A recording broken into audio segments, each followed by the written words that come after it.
Hello, friends and neighbors. Welcome to the Sunny Side of Life Bible in a Year experience. Join me each day as I read the Bible from start to finish.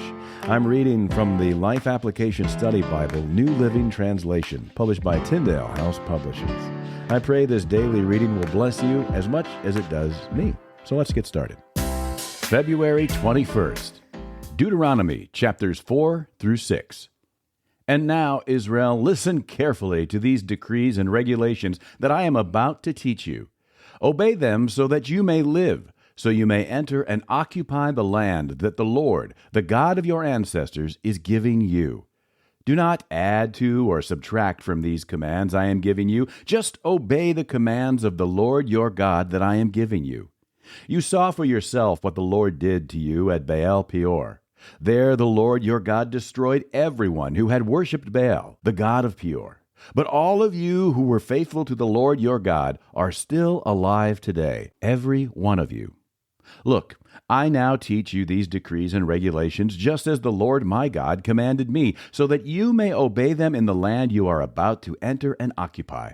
Obey them completely, and you will display your wisdom and intelligence among the surrounding nations.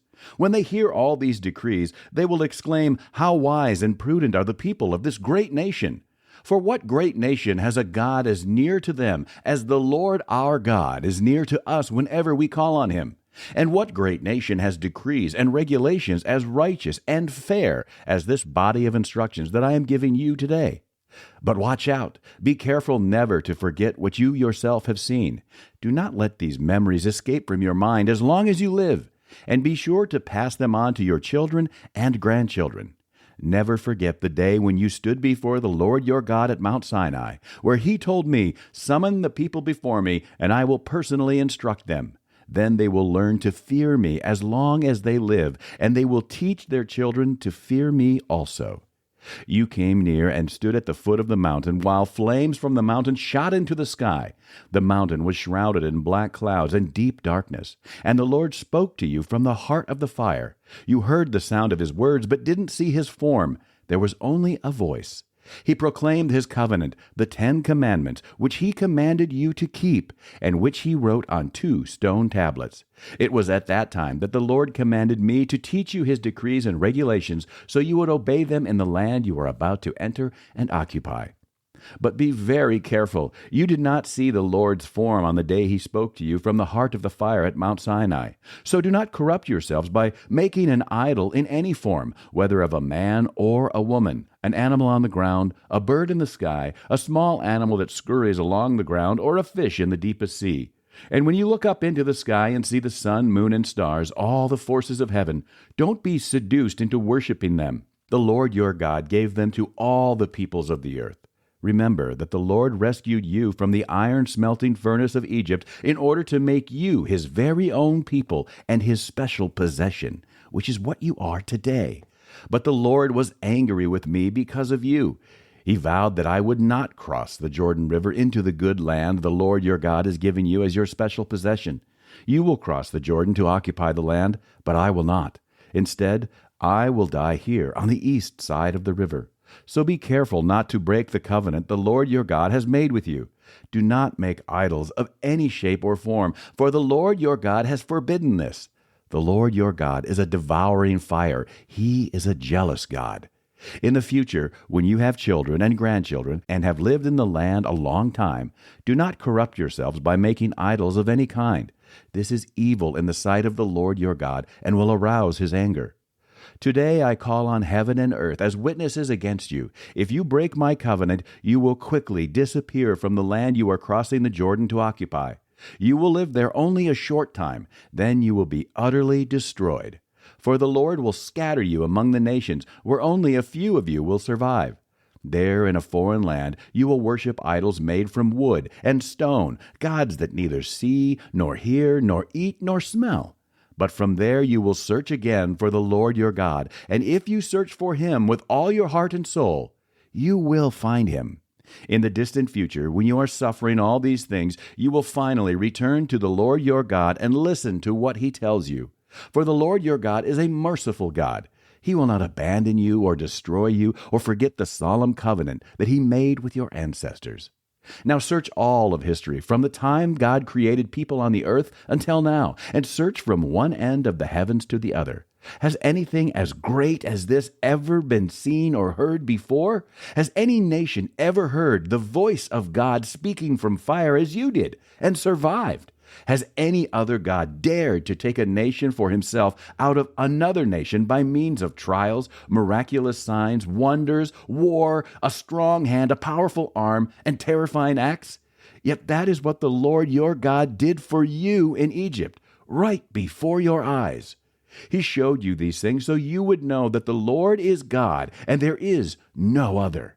He let you hear his voice from heaven so he could instruct you. He let you see his great fire here on earth so he could speak to you from it. Because he loved your ancestors, he chose to bless their descendants, and he personally brought you out of Egypt with a great display of power. He drove out nations far greater than you so he could bring you in and give you their land as your special possession, as it is today. So remember this and keep it firmly in mind. The Lord is God both in heaven and on earth, and there is no other. If you obey all the decrees and commands I am giving you today, all will be well with you and your children.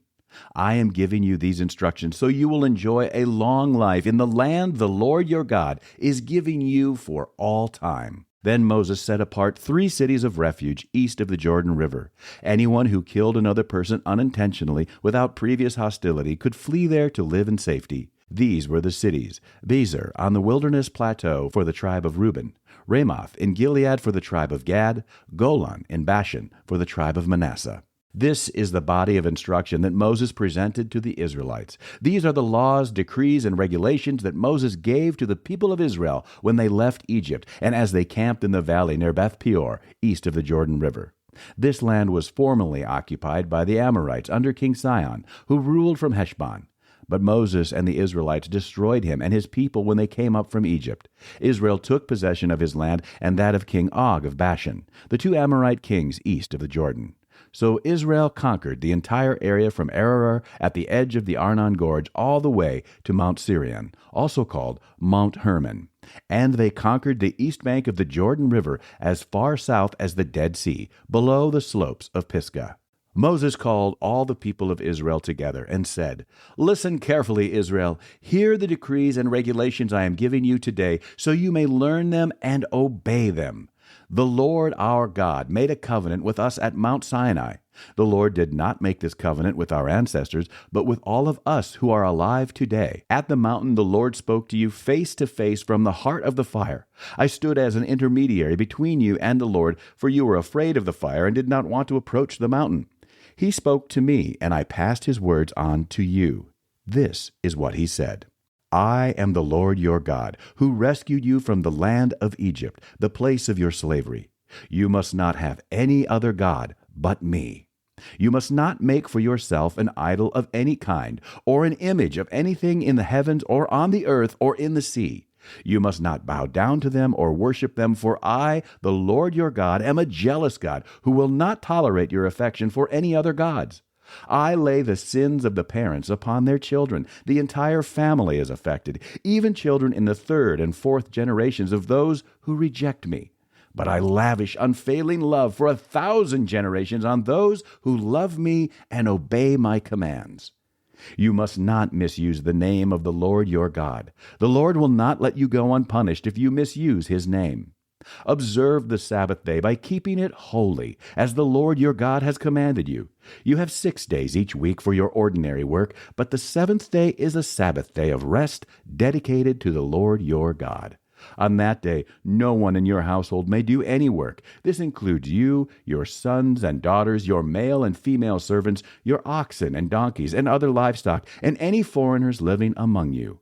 All your male and female servants must rest as you do. Remember that you were once slaves in Egypt, but the Lord your God brought you out with his strong hand and powerful arm. That is why the Lord your God has commanded you to rest on the Sabbath day. Honor your father and mother, as the Lord your God commanded you. Then you will live a long, full life in the land the Lord your God is giving you. You must not murder. You must not commit adultery. You must not steal. You must not testify falsely against your neighbor. You must not covet your neighbor's wife. You must not covet your neighbor's house or land, male or female servant, ox or donkey, or anything else that belongs to your neighbor. The Lord spoke these words to all of you assembled there at the foot of the mountain. He spoke with a loud voice from the heart of the fire, surrounded by clouds and deep darkness. This was all he said at that time, and he wrote his words on 2 stone tablets and gave them to me. But when you heard the voice from the heart of the darkness, while the mountain was blazing with fire, all your tribal leaders and elders came to me. They said, "Look, the Lord our God has shown us his glory and greatness, and we have heard his voice from the heart of the fire. Today we have seen that God can speak to us humans, and yet we live. But now, why should we risk death again? If the Lord our God speaks to us again, we will certainly die and be consumed by this awesome fire. Can any living thing hear the voice of the living God from the heart of the fire as we did and yet survive? Go yourself and listen to what the Lord our God says. Then come and tell us everything he tells you, and we will listen and obey." The Lord heard the request you made to me, and he said, "I have heard what the people said to you, and they are right. Oh, that they would always have hearts like this, and that they might fear me and obey all my commands. If they did, they and their descendants would prosper forever. Go and tell them, 'Return to your tents, but you stand here with me so I can give you all my commands, decrees, and regulations. You must teach them to the people so they can obey them in the land I am giving them as their possession.' So Moses told the people, 'You must be careful to obey all the commands of the Lord your God, following his instructions in every detail. Stay on the path that the Lord your God has commanded you to follow. Then you will live long and prosperous lives in the land you are about to enter and occupy. These are the commands, decrees, and regulations that the Lord your God commanded me to teach you. You must obey them in the land you are about to enter and occupy, and you and your children and grandchildren must fear the Lord your God as long as you live. If you obey all his decrees and commands, you will enjoy a long life. Listen closely, Israel, and be careful to obey. Then all will go well with you, and you will have many children in the land flowing with milk and honey, just as the Lord, the God of your ancestors, promised you. Listen, O Israel, the Lord is our God, the Lord alone. And you must love the Lord your God with all your heart, all your soul, and all your strength. And you must commit yourselves wholeheartedly to these commands that I am giving you today. Repeat them again and again to your children. Talk about them when you are at home and when you are on the road, when you are going to bed and when you are getting up. Tie them to your hands and wear them on your forehead as reminders. Write them on the doorposts of your house and on your gates.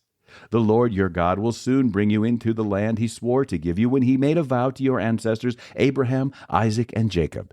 It is a land with large, prosperous cities that you did not build. The houses will be richly stocked with goods you did not produce. You will draw water from cisterns you did not dig, and you will eat from vineyards and olive trees you did not plant. When you have eaten your fill in this land, be careful not to forget the Lord, who rescued you from slavery in the land of Egypt. You must fear the Lord your God and serve him. When you take an oath, you must use only his name.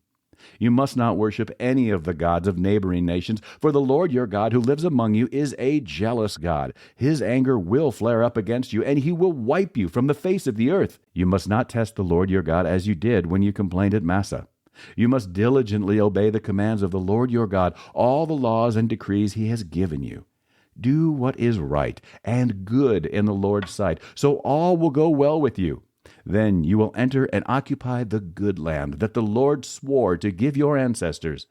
You will drive out all the enemies living in the land, just as the Lord said you would. In the future, your children will ask you, "What is the meaning of these laws, decrees, and regulations that the Lord our God has commanded us to obey?" Then you must tell them, "We were Pharaoh's slaves in Egypt, but the Lord brought us out of Egypt with his strong hand. The Lord did miraculous signs and wonders before our eyes, dealing terrifying blows against Egypt and Pharaoh and all his people. He brought us out of Egypt so he could give us this land he had sworn to give our ancestors. And the Lord our God commanded us to obey all these decrees and to fear him so he can continue to bless us and preserve our lives, as he has done to this day. For we will be counted as righteous when we obey all the commands the Lord our God has given us." That's it for today, friends. Feel free to read ahead on your own. Before I go, let's share the Lord's Prayer together. Our Father who art in heaven, hallowed be thy name. Thy kingdom come, thy will be done, on earth as it is in heaven. Give us this day our daily bread, and forgive us our trespasses, as we forgive those who trespass against us. Lead us not into temptation, but deliver us from evil. For thine is the kingdom, and the power, and the glory forever.